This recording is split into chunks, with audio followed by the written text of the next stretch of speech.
always liked the act of counting down until some big event occurs.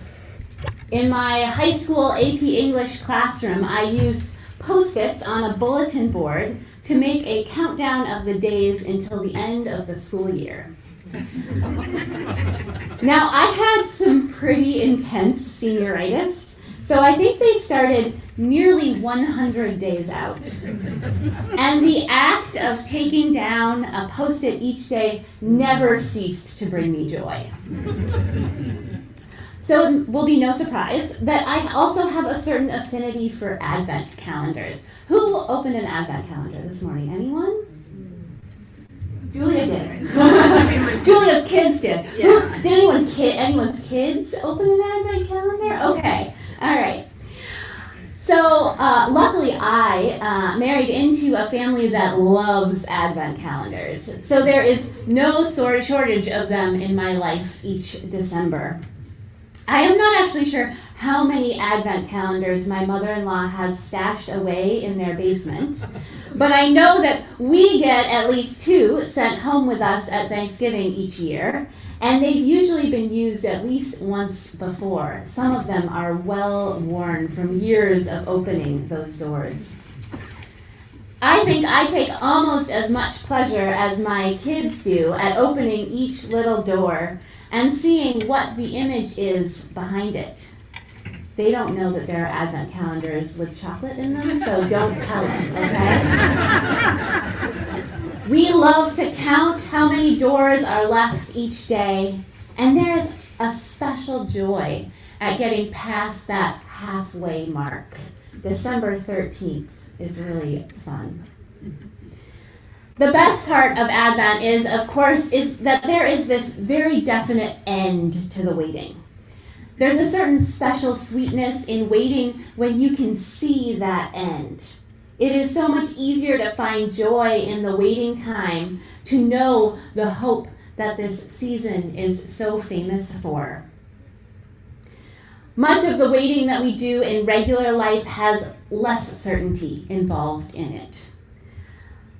I know that this past month has felt like something of a waiting time to me, but not like the good waiting of an Advent calendar. More like the anxious waiting of a country that knows things are about to get bad, but we're not sure exactly how bad or what it will look like yet. Anyone else have that sense of waiting right now?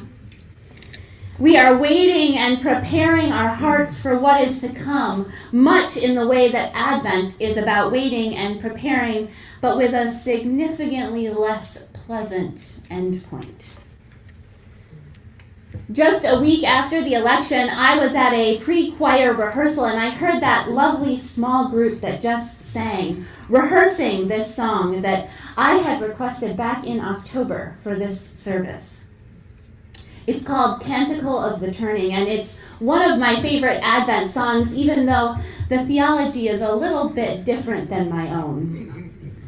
It is so beautifully hopeful about the future of the world, about the coming of more justice and more peace. My heart shall sing of the day you bring. Let the fires of your justice burn. Wipe away all tears, for the dawn draws near, and the world is about to turn. But as I heard those words 1 week post-election, I thought, oh no. Those words hit different in this moment than they did a month ago. Because, let's be honest, I don't feel like the world is about to turn, at least not in any direction I want it to turn. Not in the direction of more justice and more peace. In fact, it feels like we're moving in exactly the other direction, turning away from that. If we are waiting for the world that turns towards justice, for the arc of the universe to bend, it sure seems like it's going to be an awfully long wait, right? For a moment, I wondered if we were going to have to pick a different song. Maybe even a whole different theme for this month. Peace seems a little Pollyanna for this moment, doesn't it? Or maybe we should just skip these hopeful winter holidays altogether. What place do they have in a time like this? Why fake the hope and joy? But the truth is, Advent was made for times like these. It was made out of times like these. It is a season of peace and joy and hope, but it comes from a story that takes place in some of the very least peaceful of times. There was nothing peaceful about first century Palestine. And in fact, this season of Advent doesn't even try to begin with peace. Instead, it begins with the end of the world. That's right. The readings for this first week of Advent in the Christian tradition are from the book of Revelations. Anyone ever read the book of Revelations? It's the apocalyptic book that comes right at the end of the Christian scriptures, known for its very bizarre and confusing imagery and quite a lack of peace. Advent begins with the end because that's what Jesus represented in the Advent story. Jesus' birth was meant to be the end of the world as it was known. It was to be the end of the world in which Roman elites ruled Palestine with an iron fist. It was to be the end of the world in which certain people, women, the poor, lepers, were cast aside, ignored, punished for their very existence. It was to be the end of a world in which the few benefited from the oppression of the many.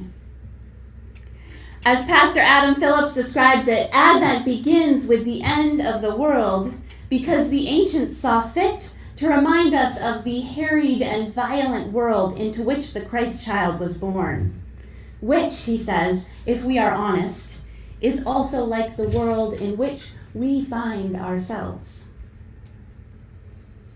The people of first century Palestine are not so different from us. They too lived in a world where violence seemed to be around every corner, where peace was hard to find. They too lived in a world of pervasive inequality, in which a very few prospered and many went hungry. They too knew the perils of power and privilege. And they most certainly knew what it was like to be ruled by corrupt tyrants. It is these parallels that keep us turning back to this Advent story each year. We see our world, echoes of it, at least in the world of first century Palestine. We too are hoping that the world might turn. We too are waiting, sometimes in despair, for the world to turn, for the arc of the universe to bend even just a little bit closer to justice. Now, you might argue that we can't really relate to these people of first century Palestine because of where they found hope. They found hope in waiting for the Messiah, for a Savior who would come into that harried and violent world and be the one to turn it around.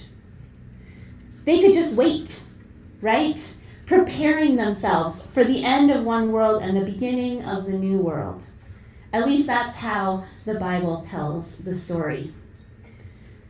We know the Bible's always a little inaccurate. But I have to wonder, do you think that was really how the average person felt in that time? All these stories are told after the fact, once they've gotten that injection of hope from Jesus' birth. I imagine that there wasn't actually any certainty at all in that time. I imagine that there were times when it felt like there was no hope of change, no hope of this storied reign of justice, which in fact did not actually come after Jesus was born, in case you're keeping track of these things. Which is why I say that Advent was made for these times, for times like this. Times when there is no certainty of a better future. Times when peace seems so far away that we can't even catch a glimpse of it. Times when we are desperate for even the littlest scrap of hope, something to cling to when all else seems lost. Advent encourages us to find that little scrap of hope, even those of us who are skeptical about this whole Messiah thing. This season calls us to wait expectantly, to wait with hope, not with optimism, not with certainty, but with hope. In biblical Hebrew, the word used for both wait and hope is kavah. Translated literally, kavah means to collect, to bind together. When I first found out that literal translation, it didn't make any sense at all. But the more I think about it, the more I like this way of describing hope. It is so much more active than the way we often think of waiting and hoping. It's not just about sitting passively until that Messiah comes, until the reign of justice emerges out of nowhere. Though wouldn't that be nice? Instead, it is about collecting, gathering, binding together, actively working toward that more just and peaceful world. This is what the practice of lighting candles throughout these longest nights of the year is all about, after all. Advent wreaths are but an echo of the lights kindled by the long ago pagans of the north. As the nights grew longer, more candles were lit, as if gathering enough light and warmth might just bring back the sun. This time of waiting has always been about collecting hope, collecting light, gathering together to nurture that flame.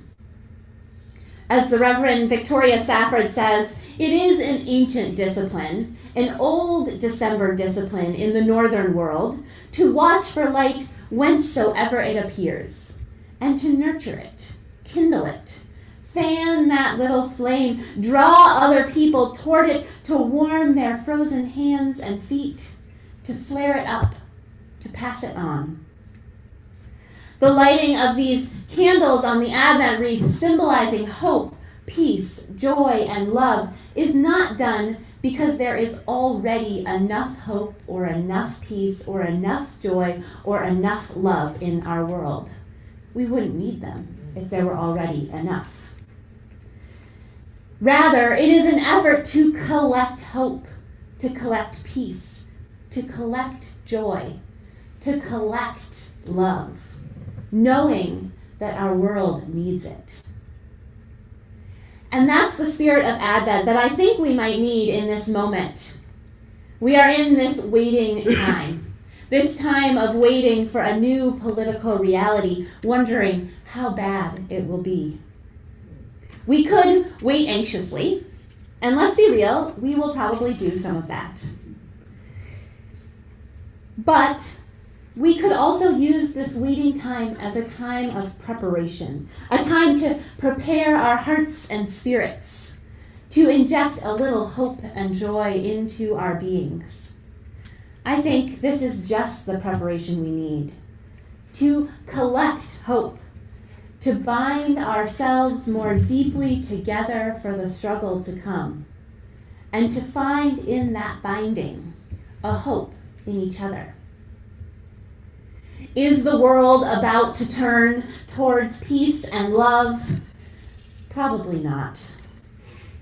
We may not have a Messiah to wait for, but that does not mean that this season is without hope.